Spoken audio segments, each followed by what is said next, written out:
Oba, estamos aqui começando um novo episódio do Ludologia. Começando agora o segundo episódio da segunda temporada. Hoje a gente vai falar sobre realismo nos jogos, mas antes disso, temos aquele bate-papo esperto. Eu sou o Carlos Eduardo Corrales, do site delfos.net.br. Eu estou aqui com meu grande amigo Johan Barks, do antropogamer.com.br. E aí, Johan? Bom dia, boa tarde, boa noite para quem está nos ouvindo. No nosso caso, é uma belíssima manhã de sol. O céu está azul, com gráficos incríveis. Pelo menos aqui em Curitiba. E como é que tá aí em São Paulo, Corrales? Aqui tá incrivelmente realista mesmo. Eu tô me sentindo numa realidade virtual, sabe?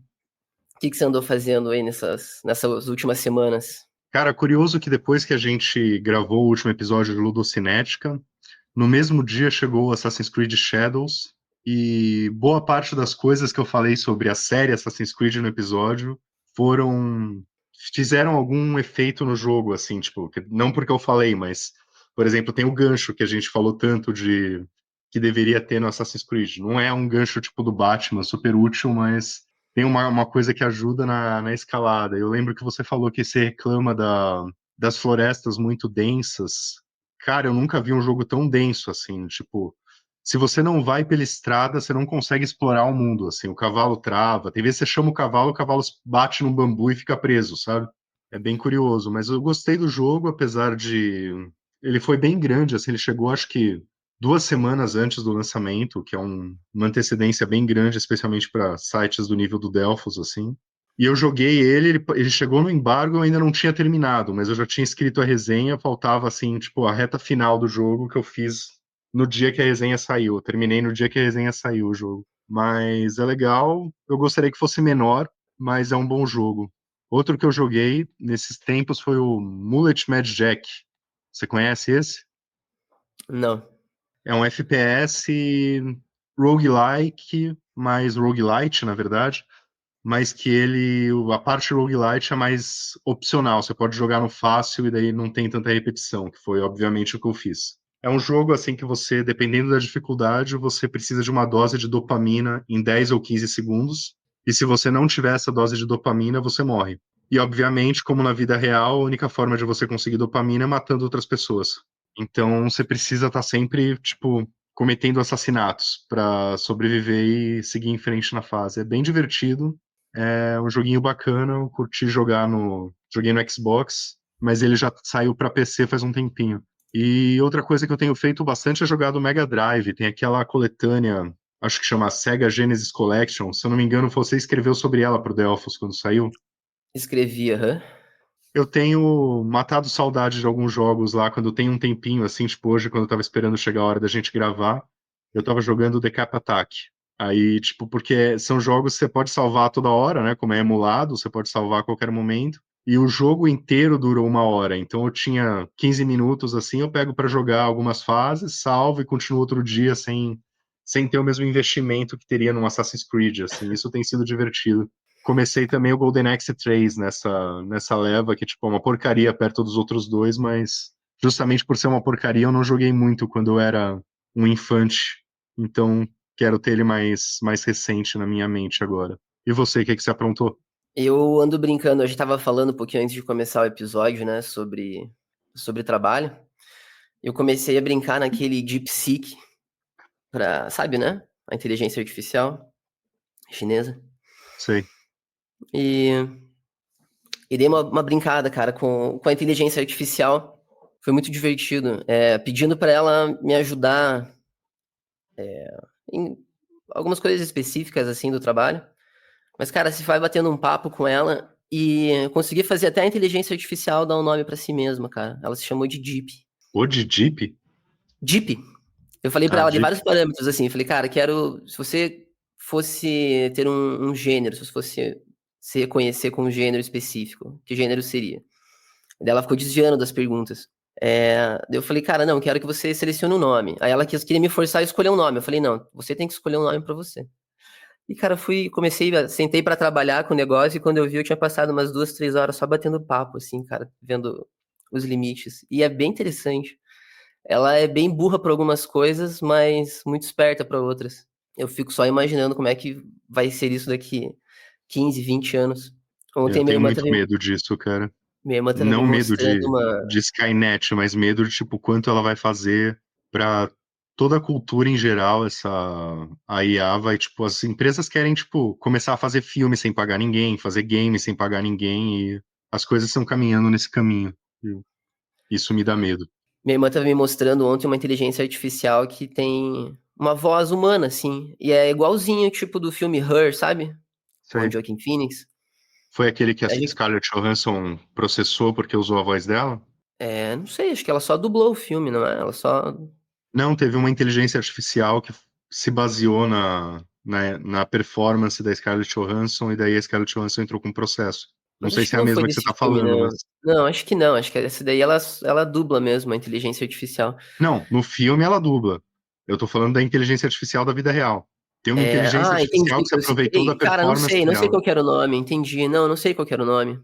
Inteligência artificial. Mas enfim, eu sei que a gente tá caminhando para essa realidade do filme. Que eu, inclusive, reassisti faz umas 2 semanas. E é meio impressionante por um lado e é meio assustador por outro. Mas é divertido. E outra coisa que eu fiz foi publicar um texto muito maluco, cara. Acho que foi o texto mais absurdo que eu já publiquei no Antropogamer. Mas eu me diverti muito escrevendo. Talvez eu seja meio imbecil, mas eu dei muita risada enquanto eu tava escrevendo. Eu tirei 2.500 fotos, acho, na captura de tela no Horizon Forbidden West. E sobrou muita foto legal. E tinha várias, assim, que eu tinha tirado da Eloy numa prainha, com os coqueiros no fundo, assim.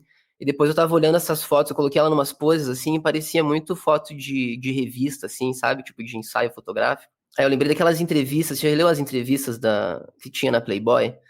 O jeito como eles faziam as entrevistas com as coelhinhas e tal. Eu falei, cara, Claro, eu vou aí escrever uma... Playboy, tipo, o importante delas era os textos, né? Quem não lia os textos, tipo, perdia boa parte da graça. Claro. Aí eu falei, cara, eu vou escrever um texto que seja, tipo, pegando essa vibe, assim. Eu gosto de fazer esses exercícios de tentar escrever assumindo uma determinada persona, assim, ou capturando um estilo no texto específico. Em algum momento do texto, cara, até coloquei, tipo, um bate-bola, assim, como se fosse Eloy falando, né? Eu faço umas perguntas, ela vai respondendo, nos moldes daquelas entrevistas com a Marília Gabriela. Manja, que ela sempre terminava a entrevista fazendo essa entrevista ping-pong, assim. Ela falava uma Uhum. frase, tipo, eu gosto de, e daí a entrevistada tinha que responder. E eu fiz uma parada assim, cara, eu achei bem divertido. Foi o meu investimento aí de tempo nessas últimas 2 semanas foram para esse texto. Uma coisa que vale a pena a gente começar já falando é, tipo, que é diferente a fidelidade gráfica do realismo mecânico, né? A gente vai falar mais desse segundo, não é tipo de jogos que parecem filmes propriamente ditos visualmente, mas das mecânicas que eles usam para parecer, para enfim, normalmente são coisas que tiram a liberdade, né? A gente vai falar sobre isso, tipo coisas como você precisar comer, você precisar se proteger do frio, ou cavalos que morrem, que você tem que proteger, ou você não consegue chamar o cavalo se ele não estiver numa distância de próxima. Esse é o nosso assunto, né? Então vamos responder as perguntas. O realismo torna os jogos melhores? E a gente vai dar uma resposta totalmente cravada, assim, totalmente inquestionável, né? Porque a gente tem pensamentos muito fortes sobre isso e ninguém vai poder questionar a gente. O que que você acha? Ou é melhor a gente deixar ser questionado? Não, acho que é melhor a gente se deixar ser questionado, né? Eu acho que a gente vai tentar responder a pergunta, né? Mas já sabemos de antemão que não é uma pergunta que possa ter uma resposta tão cravada assim, né? Até porque, como todo mundo sabe, né? Tipo, essas coisas são subjetivas, né? Depende muito da opinião. Eu tenho um gosto diferente do seu, a pessoa que está ouvindo tem um gosto diferente. Então, às vezes, o que a gente fala aqui não quer dizer que é a verdade, que, tipo, sei lá, se eu falo, por exemplo, que eu não gosto quando o cavalo não me ouve, talvez alguém goste. E eu vou apresentar meus argumentos aqui e a gente espera que o ouvinte responda nos comentários ou faça até um texto aí e mande pra gente. Vai ser legal a gente ver outras opiniões. Sim, com certeza. É interessante que, se a gente pensar, né, os jogos em geral eles são abstrações de ações reais. Nesse sentido, quanto mais realismo, menos abstrato o jogo vai se tornar. Em jogos de tiro, por exemplo, realismo demais pode acabar atrapalhando. Os jogadores iam considerar injusto se, no meio de um tiroteio online, a arma emperrasse ou, de repente, uma granada com defeito não explodisse, por exemplo. Mas tem jogos que fazem isso, né? Tipo, isso já foi feito, de armas que emperram e tal. Mas aí geralmente, não sei, na verdade, eu nunca vi, pra ser sincero, uma arma emperrando num jogo.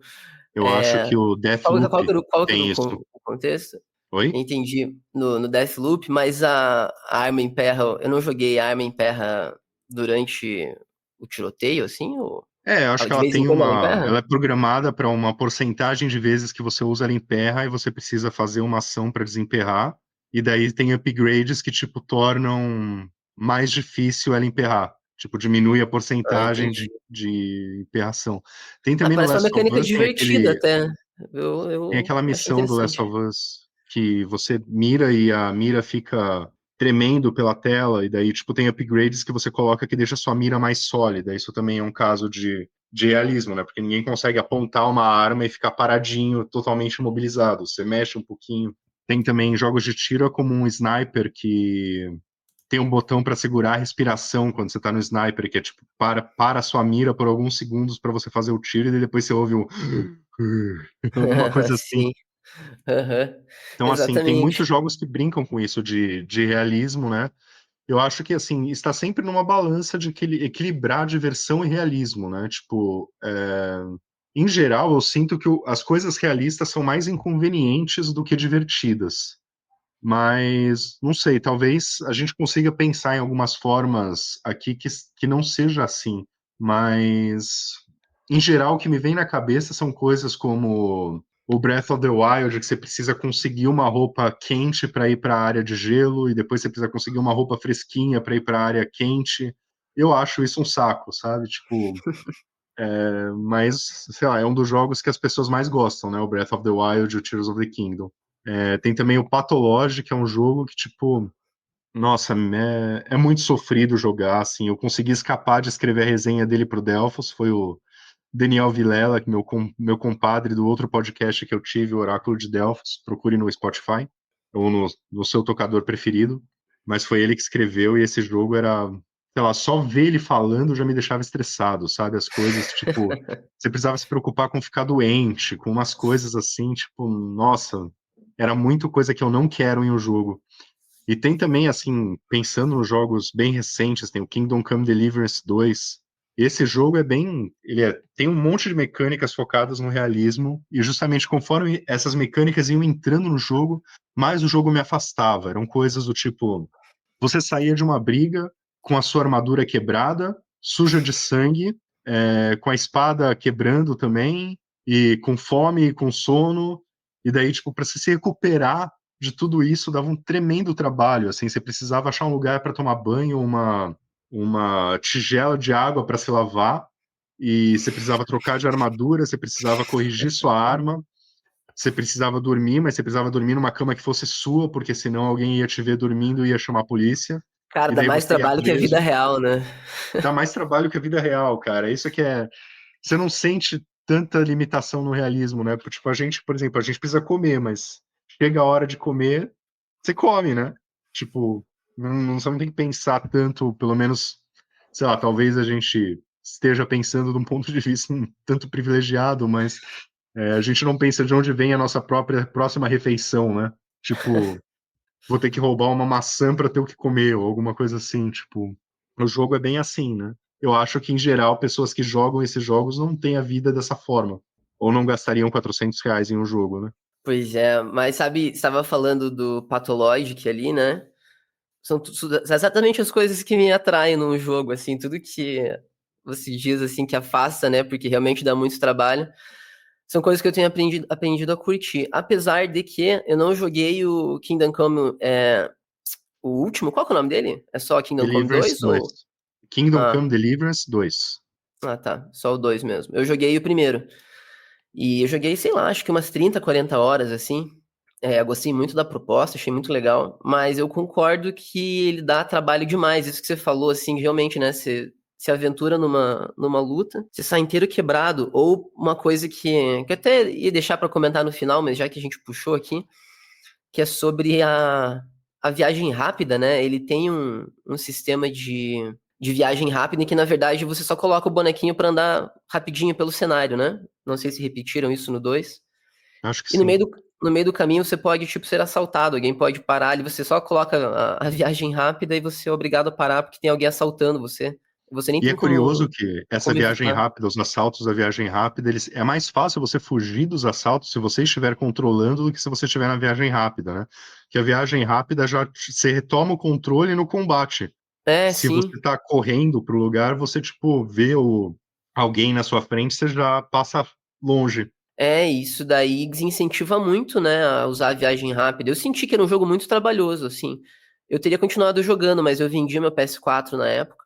E de vez em quando eu penso em baixar ele de volta aqui, mas me dá uma honesta preguiça. Apesar de eu gostar de todos esses elementos, eu acho que ele dá uma exagerada mesmo.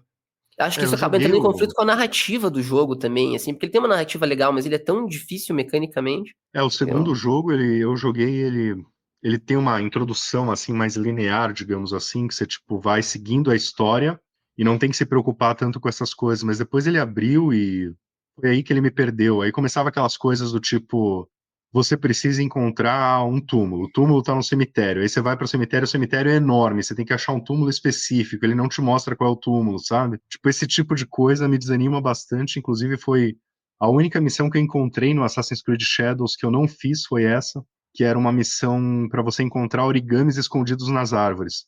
E ele não te mostra onde estão os origamis, você tem que chegar perto de todas as árvores que existem no mundo. Então, assim, eu achei um por acaso, mas não terminei a missão. Ah, não, eu nem É, faço. Essas missões sádicas, assim, eu deixo quieto. Eu finjo que o desenvolvedor não colocou ela ali e sigo em frente. é curioso que tem uma tendência, inclusive, especialmente em jogos da Ubisoft, você tem a opção de exploração guiada ou exploração livre, é como eles chamam, né? Que, tipo, a guiada é como normalmente é em jogo de mundo aberto, que eles te mostram pelo menos uma área onde acontece a missão, e a aberta eles te dão informações do tipo, ele está no bairro X, a casa dele é a mais bonita do bairro, ou algo assim, que você pega essas informações conversando com os NPCs, e daí você precisa encontrar sozinho no mapa isso. Tipo, me parece que espécie de doido joga assim, sabe? Tipo, o jogo de mundo aberto com o tamanho do Assassin's Creed Shadows, acho que se fosse um mapa do tamanho do Yakuza, vai, tipo, que você consegue andar um mapa inteiro, faz algum sentido, mas o Assassin's Creed Shadows tem um mapa do tamanho do Japão da vida real, né? Tipo, como você encontra uma missão desse jeito? Eu espero que nunca se torne necessário, assim, ser jogado dessa forma do exploração livre, porque vai ser um momento que eu não vou jogar. Vai ser jogos que eu não vou jogar. É, pois é, o jogo já toma tanto tempo, né? Você jogando ali, sabendo pra onde tem que ir. Apesar que eu até curto, assim, essa proposta do jogo não pegar tanto você pela mão, mas tem alguns jogos que são inviáveis mesmo de jogar assim, Você já porque, escolheu a exploração livre em algum jogo? cara, já acho que em algum Assassin's Creed, inclusive, mas Você é doido, tipo, um Assassin's Creed. mas deixar assim, de experimentar, entendeu? Não de jogar o jogo inteiro. Experimentar e tal, jogar alguns trechos assim, mas como eu disse, acaba sendo inviável, porque a ideia é muito boa, mas não sei se alguém realmente consegue jogar o jogo inteiro assim, vai levar 600 anos pra terminar. Já leva 600 anos para terminar guiado, né? Do jeito que esses jogos são grandes. Exatamente. É, tem uma coisa que eu tava pensando que é engraçado, né, sobre esse lance da abstração versus o realismo, que é em jogos de corrida, né? Você tem que colocar postes, né, nas ruas para as ruas não ficarem estranhas. Ia ficar uma coisa esquisita, né? Você andar pelas cidades e as cidades não terem poste, mas poste é uma coisa muito anti-corrida. Então, para cumprir com essa cota de realismo, né, que é ter os postes, os desenvolvedores quase sempre fazem com que os postes caiam muito facilmente. O que, se você pensar ironicamente, é bastante irrealista, né? Ao perseguir uma certa dose de realismo, você se força a ser extremamente realista. E você tem postes que parecem feitos de papelão. É, tem o jogo do Batman que a gente citou no último episódio, que praticamente tudo cede ao seu carro. Ah, mas é que daí é o Batmóvel, né, cara? Daí É o acho que até tudo Batmóvel, bem, mas mesmo mas assim o cara tá é pilotando um bem para opalão ser lá e passando conveniente. por cima de todos os postes que tem no caminho, o carro nem arranha. Mas minha opinião sobre isso é que, tipo, é bem mais gostoso correr no Arkham Knight do que num Need for Speed, que você fica toda hora batendo. Não, acho que mais do que os postes, me incomoda o trânsito. Tipo, você tá correndo e daí você bate num carro que não está correndo, tipo um pedestre, assim, um pedestre não, um transeunte que está simplesmente dirigindo para visitar a vovó, assim. E aí Eu você acho vai, isso bate massa. nele. Eu acho Aí massa a dificuldade do trânsito. uma forma de que eles fazem para resolver isso, que também é bem muito bem-vindo, eu acho, é o Forza Horizon, e acho que algum outro jogo faz isso, de você poder rebobinar a corrida, né? Que daí você bate em alguma coisa, tipo num carro que não faz parte da pista, da corrida, ou alguma coisa assim, você rebobina para um momento seguro e você evita. Eu acho que isso deixa muito mais gostoso você correr do que, tipo, aquela sensação de que você bateu num carro, perdeu toda a velocidade, você perdeu 10 posições em um segundo, e daí, tipo, você. Isso normalmente acontece na reta final, né? Para ser mais frustrante. Você tá em primeiro, você bate num transeunte, 10 carros te passam e você chega em 11º. Mas isso é corrida, cara. Eu acho um absurdo esse negócio de poder rebobinar a corrida. Não concordo. Então, aí a gente tem as diferenças de opinião. Tipo, eu acho que o jogo tem que ser conveniente, porque de inconveniente sobra na vida real. Aí, Não, é tranquilo, né? Se a pessoa não quer rebobinar, ela só não rebobina. Tem escolha pra todo mundo. sim, mas eu acho legítimo que você escolha não rebobinar, mas pra mim isso não funciona, sabe? Tipo, eu preciso. Uma coisa que eu li um tempo atrás, tipo, depois que você chega numa certa idade, você espera que os jogos te divirtam o máximo possível, no menor tempo possível. E, tipo, eu tô muito nessa fase, assim, tipo, sei lá, acho que eu nunca joguei tanto no fácil quanto eu tenho jogado ultimamente, porque. Primeiro, porque os jogos estão muito mais difíceis do que eles eram, tipo, 10 anos atrás. E depois, porque eu simplesmente não tenho mais saco pra morrer, sabe? Eu acho que no Streets of Rage 4 tem a descrição que eu achei muito legal, tipo, você joga no Easy, ele coloca o Easy é pra pessoas que gostam de jogo de porrada, mas não gostam de tomar porrada. E se a gente for pensar em tipos de realismo positivo, que sejam positivos para os jogos, o que você consegue pensar? Eu penso que, tipo, em geral, o realismo é aquele negócio de tirar a liberdade, né? Agora, tem coisas, assim, que são simplesmente... que nem são tão mecânicas, são mais visuais, assim, como um ciclo de dia e noite, NPCs que fazem as coisas que eles mesmos querem fazer. Tipo, no GTA, acho que foi no 4, tinha alguém comentando que, tipo, tava seguindo um NPC e a pessoa foi no mercado, saiu com uma bolsa, sabe? Tipo, coisas assim. Tipo, isso é engraçadinho, né? Mas, tipo, quem percebe isso é um tipo de, é o mesmo tipo de pessoa que percebe das bolas do cavalo que a gente citou em outro episódio, né? Que também é outro caso de realismo que, tipo, não atrapalha, né? As bolas do cavalo ficarem maiores ou menores de acordo com a temperatura, mas se reparar nisso, é estranho. É, acho que não é nem positivo nem negativo, né? É, mas mesmo É, assim, tem um jogo que eu joguei que permite, por exemplo, o Burnout Paradise. Nele você pode colocar a hora do dia que seja tem um ciclo no tempo do jogo. Você pode colocar que reflita o horário da vida real, ou você pode travar num horário específico, assim. E eu travei, eu joguei praticamente o jogo inteiro no pôr do sol, porque quando o jogo fica mais bonito, sabe? Então, tipo, não tem a ver com a vida real, você travar o pôr do sol, que normalmente dura 10 minutos, você fica horas e horas só jogando no pôr do sol. Mas eu acho legal que ele dê essa liberdade, assim. Em geral, acho que liberdade em jogos é bem-vinda. Então, assim, essas restrições que te atrapalham incomodam.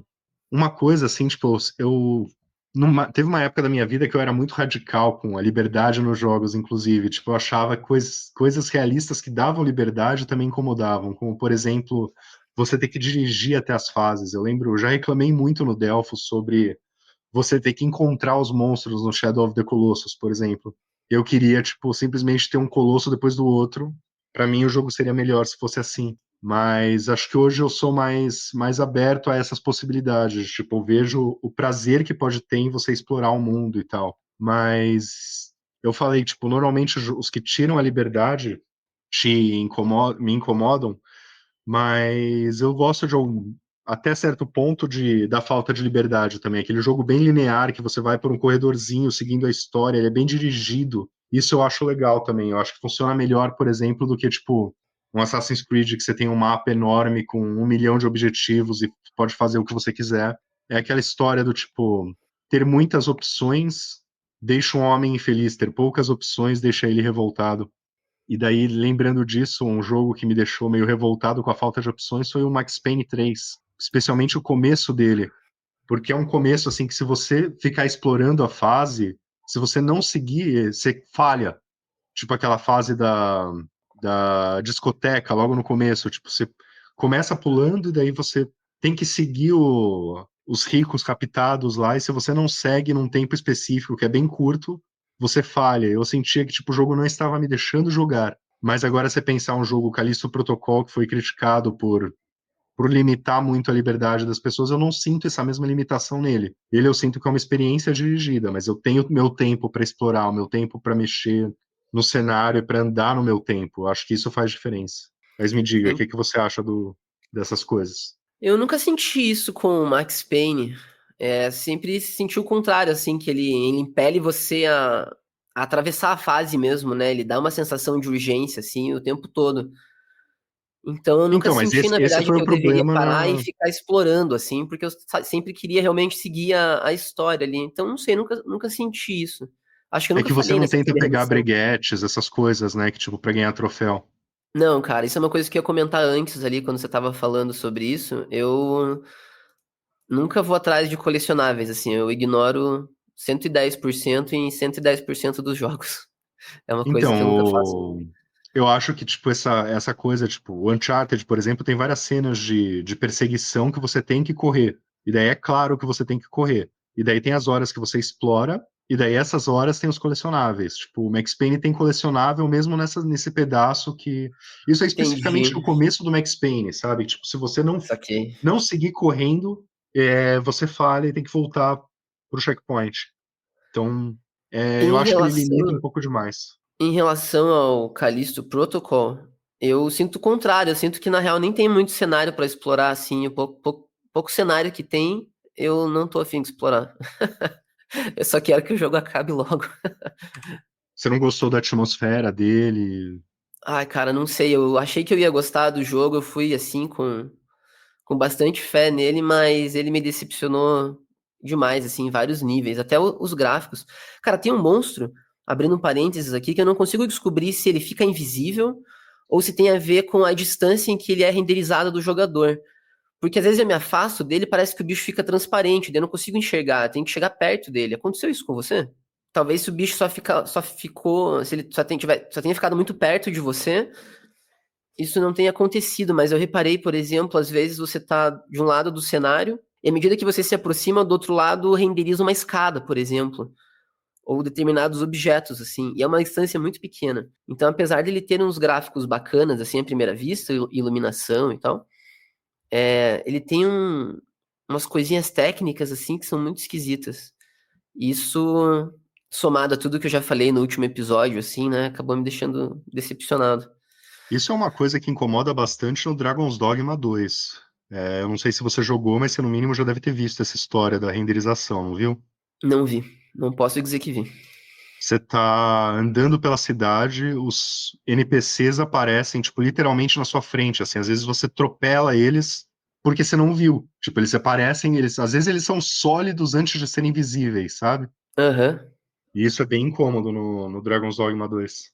Que é Pois um é, jogo então, que também tem vários incômodos relacionados a realismo que a gente vai falar mais tarde. e um jogo de terror ainda acho que isso fica mais evidente, porque começa a ficar meio engraçado, né? O bicho tá ali atacando você, e à medida que ele se afasta, ele desaparece, assim, daí no começo eu acho que falei, nossa, cara, é um inimigo que fica invisível. Mas eu acho que não, acho que é só isso mesmo da distância. Mas você Bizarro. tentou reiniciar o computador ou o PC, ou o jogo, o console? Que É, talvez seja um bug. aconteceu em diferentes sessões, assim, tem a ver, acho que com essa distância mesmo que acontece com frequência Você durante o jogou jogo. no PC? Não, no PS5. Eu joguei no PS5 também, não me lembro disso. É curioso. E curioso especialmente porque o Callisto Protocol ele tem os cenários bem contidos, né? Tipo, não dá pra você se afastar muito do monstro sem ele te pegar. Tipo, o monstro te É, pega antes, eles são bem agressivos, né? são os corredores, assim, em que isso acontece, geralmente, ou alguma sala mais ampla. E é um inimigo específico, na verdade, ele é tipo uma aranha, assim.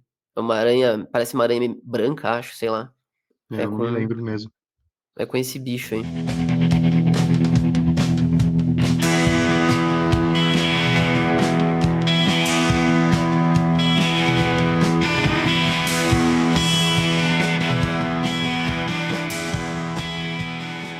A gente estava falando sobre os aspectos de um realismo positivo, né? E como você mesmo havia citado antes, Corrales, o realismo geralmente ele se manifesta por meio das restrições, né? Restringindo o jogador e não oferecendo liberdade. E acho que é justamente por isso que a melhor aplicação do realismo geralmente costuma ser nos jogos de sobrevivência, porque são esses jogos, junto também com os simuladores, que melhor implementam essa dicotomia entre o quanto um jogo deve ser divertido e o quanto ele pode ou deve ser realista. Falando em jogos de sobrevivência, acho que um ótimo exemplo de como o realismo extremo pode ser aplicado de forma efetiva num jogo é o The Long Dark. O The Long Dark é um jogo de sobrevivência que se passa no norte do Canadá. E é um jogo tão hardcore que ele fica muito ali entre o simulador e o jogo de sobrevivência. Eu acho que dá até para chamar ele de um simulador de sobrevivência, porque ele é tão focado tem tantos aspectos assim da realidade que são implementados no jogo que ele acaba ficando realmente extremamente realista. Tem um comentário na Steam com o qual eu concordo muito, que alguém disse que esse jogo juntou tudo que havia de mais chato nos jogos de sobrevivência e fez com que funcionasse, com que fosse divertido. Eu vou contar brevemente assim sobre o jogo para fazer um panorama sobre ele. É um jogo, como a gente está falando aqui, né, sobre realismo mecânico. Todas as mecânicas do The Long Dark representam aspectos da realidade. Então você tem ali 4 indicadores de frio, de fome, de sede e cansaço, que governam um quinto indicador, que é o da vida. Então, por exemplo, se você tá com hipotermia, a hipotermia vai matar você em poucas horas, como seria na vida real. Já a sede vai matar você um pouquinho mais lentamente e a fome ainda mais lentamente, né? A caminhada é extremamente lenta do jogo. Quando você entra em combate com lobos, ursos, por exemplo, as mordidas podem infeccionar. Então, cara, ele tem vários detalhezinhos, assim, que tornam ele extremamente calcado numa lógica realista. E é isso que dá graça pro jogo, porque você realmente sente que você tá dentro daquele cenário ali, que cada dia que você sobrevive é realmente um desafio. Ele tem um sistema de crafting muito robusto, assim, tipo, para você fazer uma fogueira para se aquecer, você vai precisar de graveto, de um catalisador, de um pavio e de combustível. Aí para você conseguir água, você tem que derreter a neve, daí você consegue água não potável, depois você ferve até você conseguir água potável. E são Nossa coisas senhora. que não, ele é inteiro assim, tipo, você tem roupas que você pode costurar, daí você precisa de linha de costura, você precisa de iluminação, né, para você conseguir ver o que você tá fazendo. Tem combate, inimigos? Tem. O jogo se passa numa ilha, que é a Ilha de Grande Urso. É um território gigante, assim, separado por vários mapas diferentes. Você pode atravessar o território inteiro, assim, né? Você vai indo de mapa em mapa para onde você precisa. O jogo, ele até tem o modo história, mas você joga geralmente, o mais legal dele é o modo sobrevivente. E sim, ele tem combate. Você tá sozinho nessa ilha, você é o único ser humano que restou. Mas você enfrenta a natureza, você enfrenta lobos, alces, você consegue caçar também coelhos, veados, por exemplo. Tem urso também, o urso é tipo o pior pesadelo, assim, o urso e a onça. É, e daí você tem revólveres, você tem geralmente um revólver e um rifle, se você conseguir encontrar um, mas é muito difícil. E o combate acontece com ou arco e flecha ou com armas de fogo. É um combate legal, ele é simples assim, né? Envolve você mirar e disparar. E a sua arma, por exemplo, vai gastando, né? Você tem que ficar sempre limpando ela.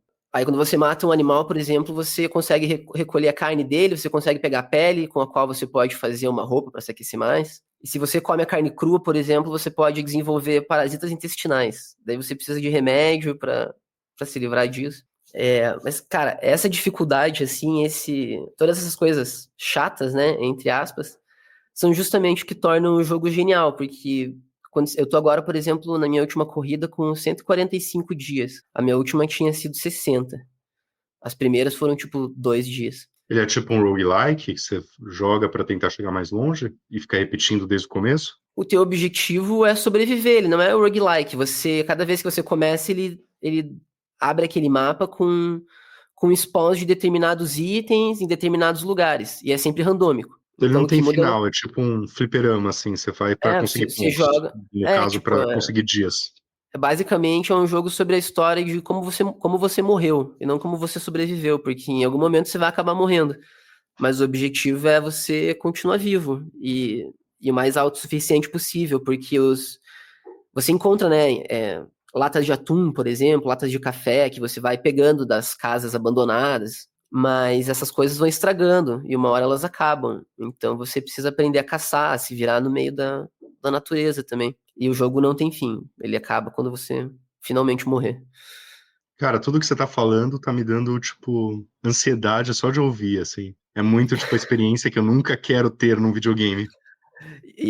Cara, é engraçado. Eu gosto muito de jogos assim mais reflexivos e esse jogo é perfeito pra isso. Você anda muito devagar e você tem que ser muito estratégico assim na forma como você se planeja. Se você quer ir para a próxima cidade, por exemplo, porque essa não tem mais recursos ou você quer buscar algo, você tem que pensar que você pode levar no máximo 35 quilos, geralmente, de carga. E você tem que deixar muita coisa pra trás. Aí você leva. Porque as suas roupas já pesam bastante, né? Aí você fica decidindo, cara, quanto que eu vou levar de comida? Quanto que eu não vou levar? Quanto que eu vou levar de água? Você tem que pensar sempre à frente, assim, será que eu vou ter comida pra chegar lá? Será que eu vou conseguir me alimentar depois? E é muito fácil você morrer. Eu perdi uma corrida de 60 dias porque eu pisei num fio desencapado e morri eletrocutado, tipo, de graça. E ele não tem save, não dá pra você recuperar o save e continuar, evitar o fio. O modo história você salva quanto você quiser, mas nesse daí é um save só, ele sempre substitui o save. Então se você morrer, você morreu. Mas de um ano pra cá, acho que é Hinterland o nome da desenvolvedora, eles fizeram um update em que agora você pode ressuscitar 3 vezes. Só que sempre com penalidades. Então, dependendo de onde você estiver, em que ponto você estiver ali da sua campanha, nem vale a pena você tentar se recuperar, porque você volta com menos vida por vários dias. Metade dos seus itens desaparece, outra metade vão parar em outro lugar que você tem que descobrir, assim. Então, Como na vida real. é. Toda Mas vez que a gente ressuscita na vida real, a gente perde alguma coisa. acho que até 2 anos atrás nem tinha essa opção. Você morria uma vez e já era. Então você pode perder, sei lá, 40, 50 horas de jogo numa bobeira ali, porque você escorregou num penhasco. E você acha que esse jogo pegou tudo que existe de chato nos jogos de sobrevivência e tornou divertido? Porque ele tá me parecendo simplesmente um jogo de sobrevivência padrão. Não, como eu tava. Não, ele é muito mais, cara. Ele é muito legal. Tipo, como eu tava dizendo, ele é muito reflexivo, né? Então, como você tem que carregar muitas coisas, você anda sempre muito devagar. Ainda mais se você estiver sobrecarregado. Quando eu digo muito devagar, é tipo, cara, muito devagar mesmo. Você vai andando, assim, um passinho por vez. E você é obrigado a ficar apreciando o cenário, assim, a natureza é muito bonita. O jogo inteiro ele é muito, muito bonito e é curioso que ele contrasta esse realismo mecânico, esse extremo realismo, com um visual muito cartoonizado, que não tem nada de realista. É um visual simples, assim. O jogo saiu em 2015, se não me engano. Ele tem gráficos bem simples, assim, roda fácil em qualquer computador razoável, assim, né? Ele não exige muito. E se você olha só pelos gráficos, você vai falar, nossa, cara, esses gráficos são meio feios, né? Meio esquisitos. Mas mesmo com esses gráficos, o jogo conseguiu me dar uma imersão, assim, que eu nunca senti jogando nenhum outro jogo na minha vida. Maravilhoso esse jogo, cara. Eu recomendo fortemente para todo mundo que se interessa por jogos de sobrevivência. E também para quem não se interessa, eu sugeriria dar uma chance, assim, tentar entender qual que é a proposta do jogo, porque ele é incrível.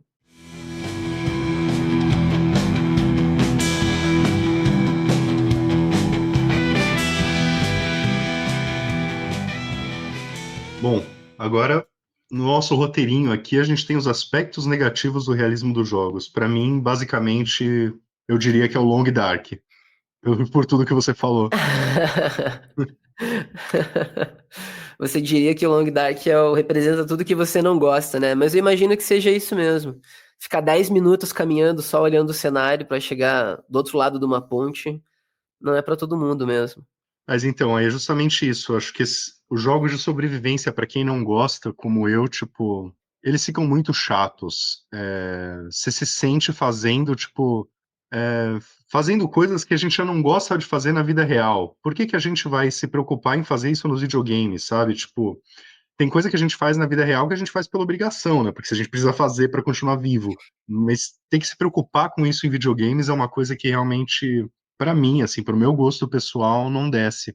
Eu costumo falar que, tipo, a vida é um survival horror e eu tô perdendo, então eu não preciso de algo assim nos videogames. Eu tenderia a concordar com você até uns 5, 6 anos atrás. Eu acho que eu tinha a mesma opinião. Mas aí eu comecei a experimentar alguns jogos, assim, mais voltados, né, para o aspecto de sobrevivência, e fui descobrindo que eu gosto. Assim como eu me surpreendi, eu descobri que eu gostava de jogos com combate por turno.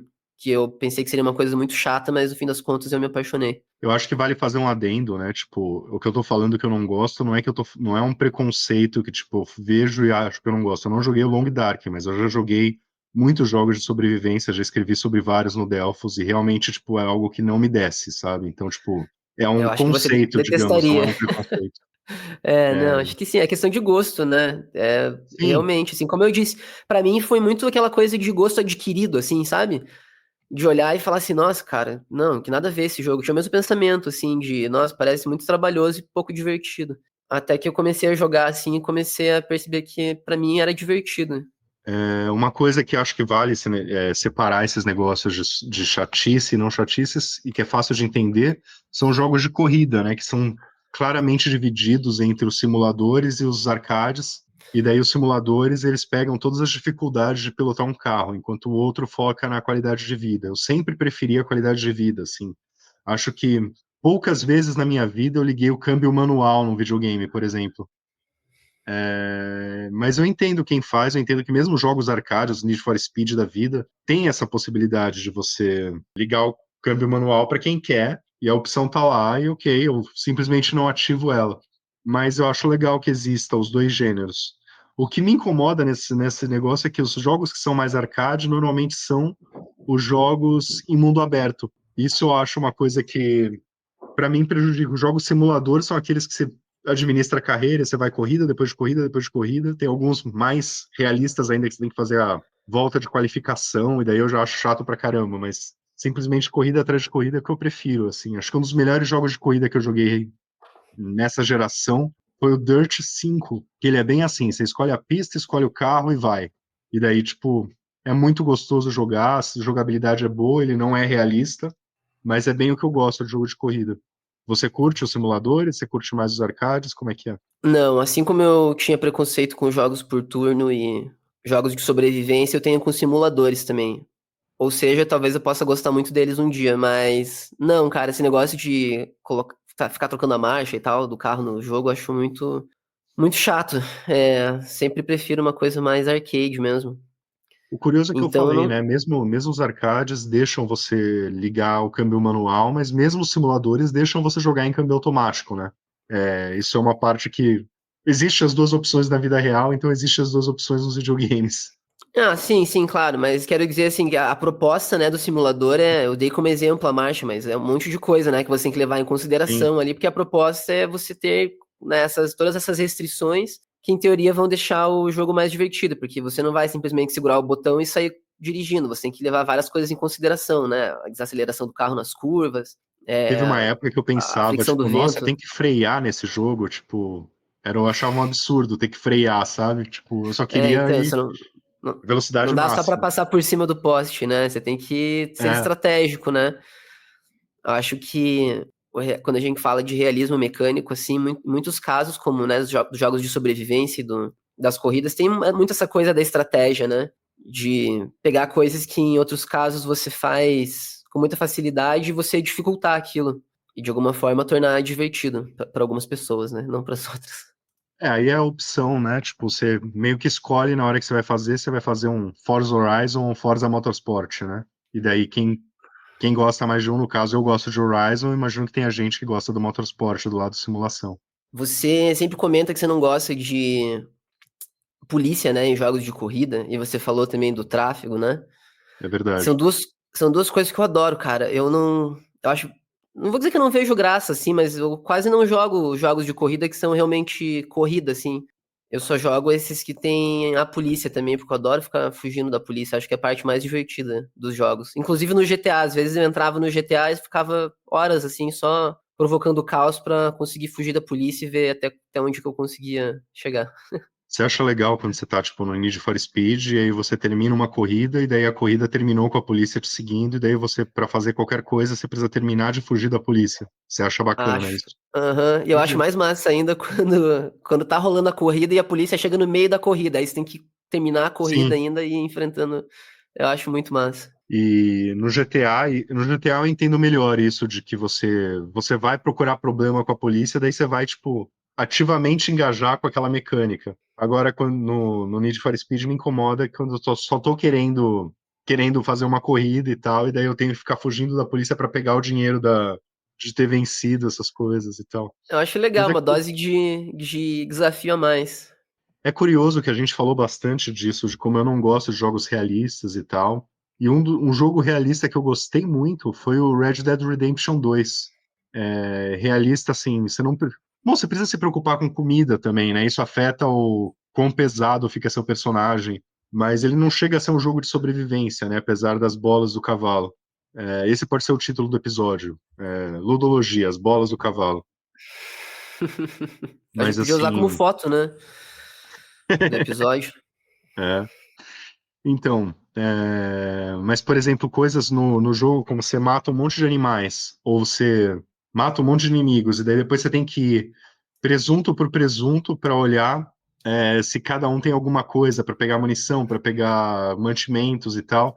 E não é simplesmente olhar e apertar o botão, você precisa passar por uma animação não pulável de tipo 10 segundos, assim, em cada bicho, em cada inimigo que você quer ver. Isso, assim, é engraçado. Quando eu lia sobre Red Dead Redemption 2, eu falava, tipo, cara, eu vou odiar esse jogo. Nunca vai ser um jogo que eu vou gostar. E daí eu li alguma coisa que falava, o Red Dead Redemption te fala, eu li isso no Kotaku gringo. O Red Dead Redemption te fala para desacelerar. Ouça ele, se você for acelerado, você não vai gostar. E daí, quando eu fui jogar, eu fui com essa mentalidade, de, tipo, vou desacelerar. Embora eu não faça questão de ver a mesma animação dos 10 segundos, tipo, centenas de vezes ao longo da minha campanha, eu gostei muito do jogo.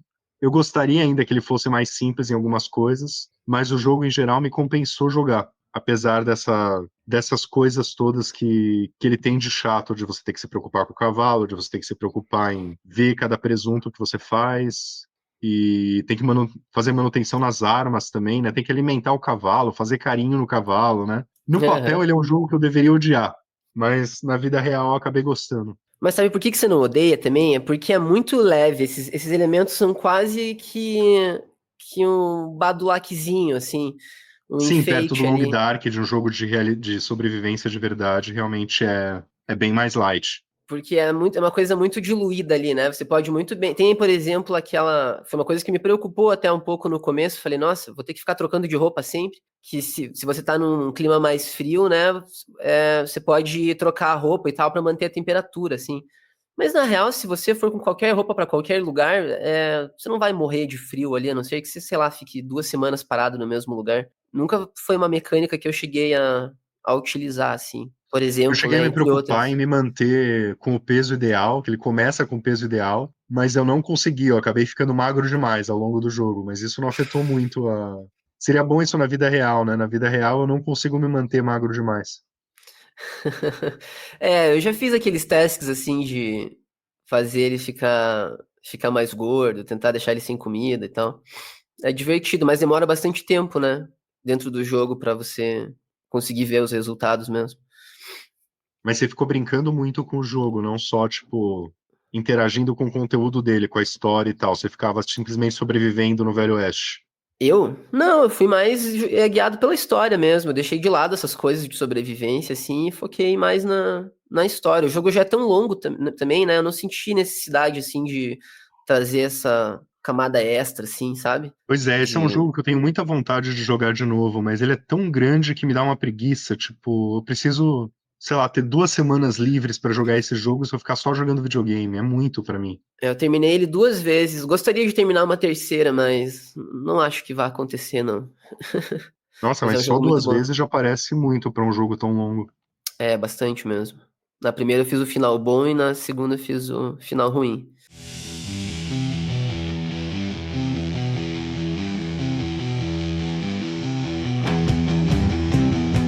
Eu acho que com toda essa discussão a gente pode concluir que não existe uma resposta certa, né, para nossa pergunta inicial, porque o realismo não é exatamente uma escolha preto no branco. Se um jogo ele quer ser realista ou não. É mais uma questão de ser um espectro, né, com várias tonalidades ali entre ser completamente abstrato e completamente realista, né? A gente vai ter abstrações mesmo num jogo muito realista, e um jogo muito abstrato, ainda assim, vai ele carregar alguma dose de realismo em sua jogabilidade, por menor que seja. Então, acho que a questão nem é quando o realismo deve ser usado, mas como que a gente pode determinar o nível certo de realismo para um jogo, né? Como que um desenvolvedor pode fazer com que aquela dose de realismo seja ideal para o seu jogo, nem em excesso e nem em falta. Isso varia muito de um jogo para o outro, né? Tipo, tem vezes que eu costumo odiar tudo que é inconveniente, como já ficou bem claro aqui, mas tem jogos que a inconveniência é parte do design, né? Por exemplo, Dragon's Dogma 2. E aí eu não tô me referindo às pessoas que aparecem na sua frente quando você tá correndo pela cidade, mas toda a limitação de fast travel dele, ele é um jogo bem punitivo em geral. E outro também da Capcom que é bem punitivo é o Dead Rising, especialmente o primeiro, antes desse Remaster Deluxe que saiu recentemente, que coloca os saves em cada momento, mas tipo, o original do Xbox 360 era muito pesado para jogar, assim, tipo, você tinha que pensar nos seus saves e você só tinha um save e tinha aquele negócio, você tem o tempo para fazer a missão. Se você não chegar no ponto da missão naquele tempo, você falha a missão. Então, assim, tempo é uma coisa que realismo. Tempo é uma coisa que os jogos não brincam tanto com realismo, né? Tempo de passar, assim. E o Dead Rising foi construído totalmente por isso, em cima disso. Então, sei lá, quem tem que decidir no final das contas o que vai colocar no jogo são os desenvolvedores, mas eles também sempre têm que pensar que quanto mais inconveniências eles vão colocar, mais pode afastar o público. Ou atrair, né? Dependendo da proposta do jogo.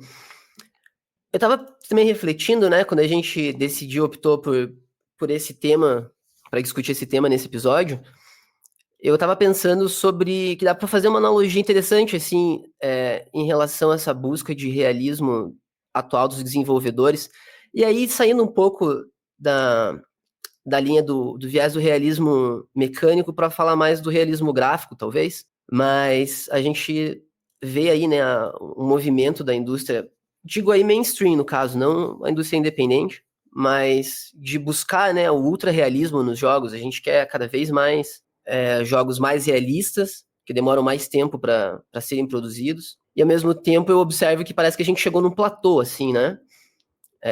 Foi um salto gigantesco, por exemplo, do PlayStation 2 para o PlayStation 3. Um salto relativo ali do PlayStation 3 para o 4, mas já do 4 para o 5 não foi um salto tão grande, né? Se vier um PlayStation 6, provavelmente vai ser uma diferença menor ainda, quando vier um PlayStation 6. Eu lembro quando eu comprei o meu PlayStation 4, eu fiquei meio bravo que boa parte dos jogos que eu jogava poderiam estar no PlayStation 2, que são os independentes, assim. Então, acho que acabou sendo o ponto de que as gerações realmente perderam a importância, né? Tipo, os jogos que seguem essa linha de serem realmente pesados e tal, são jogos feitos com muito dinheiro. E isso, sei lá, a maioria dos desenvolvedores não consegue imitar esse tipo de gráfico. Por isso, até que os indies acabam sendo mais abstratos no seu visual. E, ao mesmo tempo, eu acho que pode rolar uma tendência, assim, de a gente chegar em um determinado nível que esse ultra-realismo vai deixar de ser importante. E a analogia em que eu estava pensando era em relação ao impressionismo, o movimento artístico. A partir ali da metade do século XIX, depois que foi inventado o daguerreótipo e se popularizou a câmera fotográfica, as pessoas começaram a tirar fotos, porque elas tiravam retratos perfeitos em vez de pedir para os pintores as retratarem. Que até então os pintores, em grande parte, eram contratados muitas vezes para isso, né? Ganhavam o seu pão de todo dia ali fazendo retratos de famílias, de pessoas que precisavam de alguém para pintar as suas próprias selfies, basicamente. E depois da invenção da câmera, rolou um rebuliço, assim, entre os pintores de... Cara, como é que a gente vai conseguir superar a câmera? Mais ou menos como a gente vê que está acontecendo hoje com a inteligência artificial, de certa forma. E muitos pintores entraram em desespero. Poxa, como é que a gente vai conseguir superar esse recurso insuperável que é a câmera fotográfica? Então o impressionismo chegou para mostrar a realidade de uma forma que as câmeras não conseguiam, e fizeram o caminho inverso. Eles começaram a tentar reproduções ali que envolvessem a forma como eles viam o ambiente, as pessoas, de uma forma muito mais sentimental e complexa, né? Eles pararam de tentar reproduzir a realidade e tentaram criar outra coisa. Eu acho que os jogos podem muito bem seguir nessa linha também, sabe? Chegar em algum momento em que a gente vai perceber que uma fidelidade gráfica extrema ali, um jogo que parece muito realista, não necessariamente vai ser um jogo bom ou divertido de se jogar. E como eu até comentei, né, sobre o Long Dark, que tem um visual super cartunesco, assim, e o jogo funciona muito bem, essa necessidade que os jogos têm, às vezes, de investir muito dinheiro em gráficos pode acabar atrapalhando. Em outros jogos, como o Long Dark, por exemplo, os caras não precisam investir tanto, talvez, no visual e podem concentrar essa grana no desenvolvimento de partes mais interessantes do Eu acho jogo. que isso que você falou já chegou até, mas de uma forma diferente. Eu acho que não tem tanto isso de, tipo, não vamos mais criar os gráficos realistas. Eu acho que quem pode ainda cria, mas é que isso é muito caro. É que nem cutscene é uma coisa muito cara de se fazer. Então tem um monte de jogo que conta a sua história sem cutscenes. Tava jogando Arizona Sunshine, por exemplo, agora, é um jogo sem história, é um jogo com história, mas que toda a história é falada por um único personagem enquanto você joga. Acho que faz diferença. E esses jogos, os mais caros, digamos assim, eles vêm com um monte de vícios que atrapalham eles, tipo microtransações, lojinhas, RPG, mundo aberto, vem um monte de coisa junto que, tipo, os CEOs das empresas sentem que é necessário colocar num jogo. Então, assim, você não vê mais um jogo realista que pareça um Uncharted 3, assim, que, tipo, seja rápido e dirigido. Você sempre vê uma coisa tipo Assassin's Creed Shadows. Você pode comprar um monte de roupinha, você precisa se preocupar com loot. E eu acho que o movimento que está tendo agora é justamente, tipo, os independentes não estão sendo assim, então os independentes estão mais focados na diversão. Os jogos mais divertidos não têm os gráficos mais realistas. Eu acho que até seria legal que a gente tivesse os jogos realistas divertidos também, mas eu acho que tem toda essa preocupação, é muita gente fazendo, é muito dinheiro, é muito administrador mexendo na coisa, é muito cacique para pouco índio, aquela história do tipo, eles acabam tentando fazer algo que não fica legal.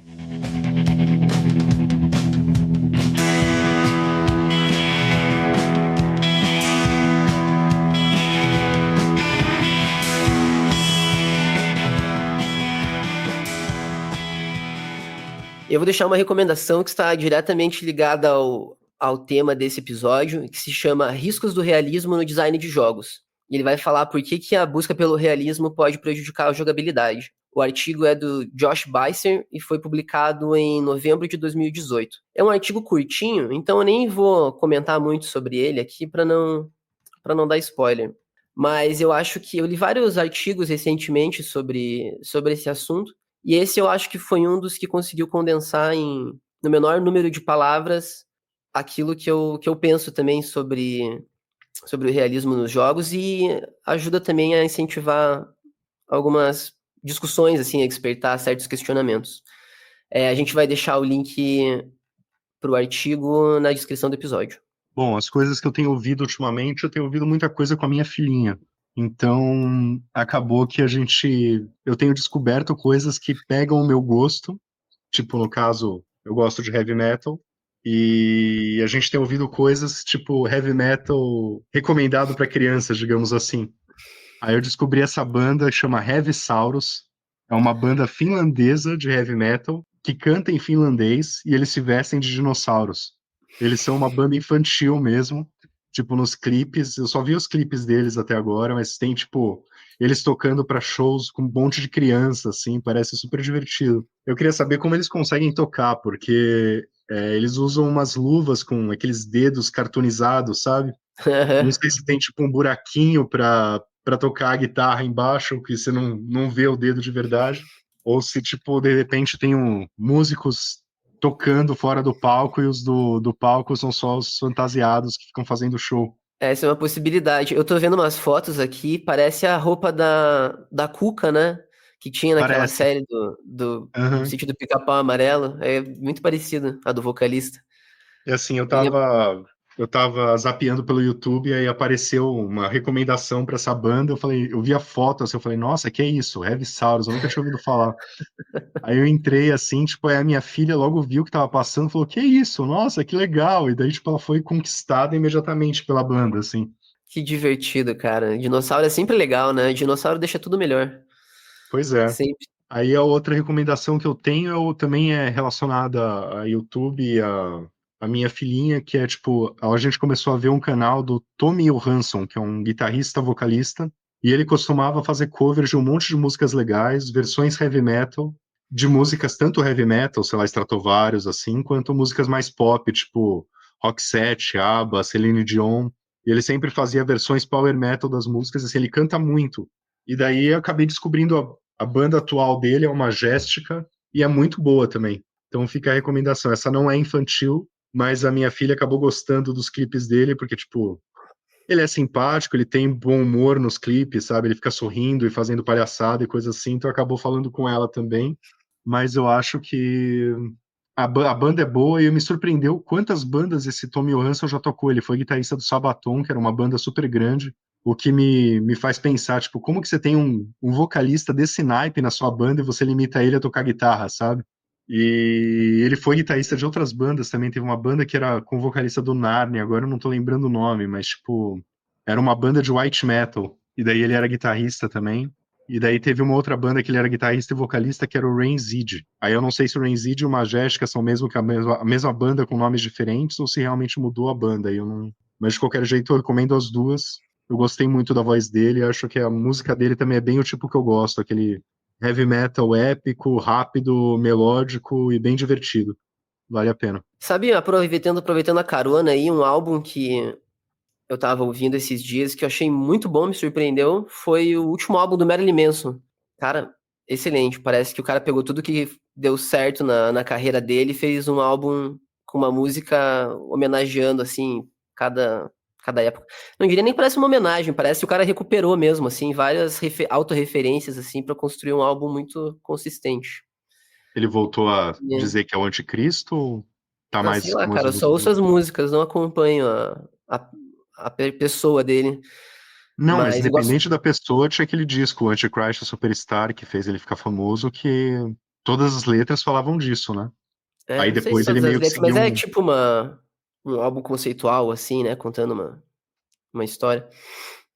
É, esse álbum, inclusive, foi produzido pelo Trent Reznor, do Nine Inch Nails. E é um puta álbum. O novo ou Mas o enfim, Antichrist para Superstar? o Antichrist Superstar. É, mas enfim, fica a recomendação aí pra quem gosta ou gostava e faz muito tempo que não ouve, eu recomendo esse último álbum. É, se chama One Assassination Under God. Isso já foi feito depois das acusações que ele sofreu nos últimos anos, né? É, É aham, mais foi. recente. Que eu E acho curioso que, tipo, tem até ele uma fazia outra maior letra que questão de fala parecer sobre isso. malvado na época do passado, lá nos anos 90, e daí, tipo, agora que ele tá com problemas legais, ele obviamente não quer mais seguir esse caminho. Mas, cara, tem umas letras bem combativas, assim. Tem uma em particular que, pelo menos pela leitura que eu fiz, assim, é bem explícita em relação a essas acusações, assim. Ah, trata sobre Cara, isso?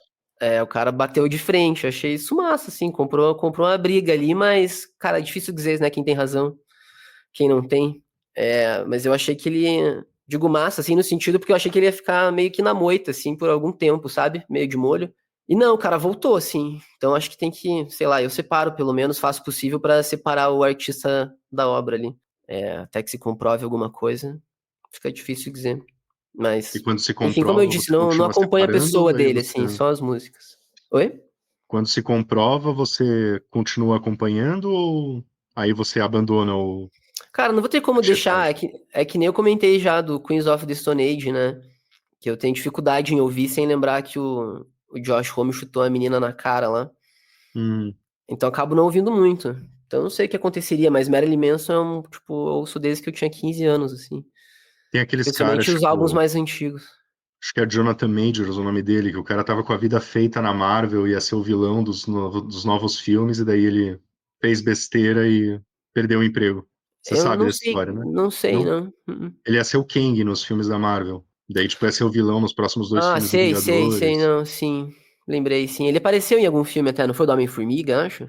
Sim, ele apareceu na série do Loki também. Eles estavam É. Não construindo o assisti, personagem quando ele. mas sim, sei quem é. Aí pegaram o Robert Downey Jr. pra assumir É, o pra papel ser do vilão. o Doctor Doom. É, sei lá, mas enfim, o papo ficou um pouco complexo aí, mas fica a minha recomendação do álbum, que é muito bom. Então é isso, estamos encerrando mais um episódio do Ludologia. Agradecemos muito para quem ouviu até aqui. Como sempre, sigam a gente nas redes sociais. A gente tem o Ludologia Cast no Instagram e no YouTube. E se você quiser me seguir nas outras redes sociais, procura por DelphosNetBR. Seguir o Johan é antropogamer_oficial, que agora eu decorei, eu não erro mais. É, não, sacanagem, né? Não consegui encontrar um nome melhor ali pra página. Tive que meter esse underline. Mas obrigado, galera. Valeu aí pelo episódio e até a próxima. Até a próxima.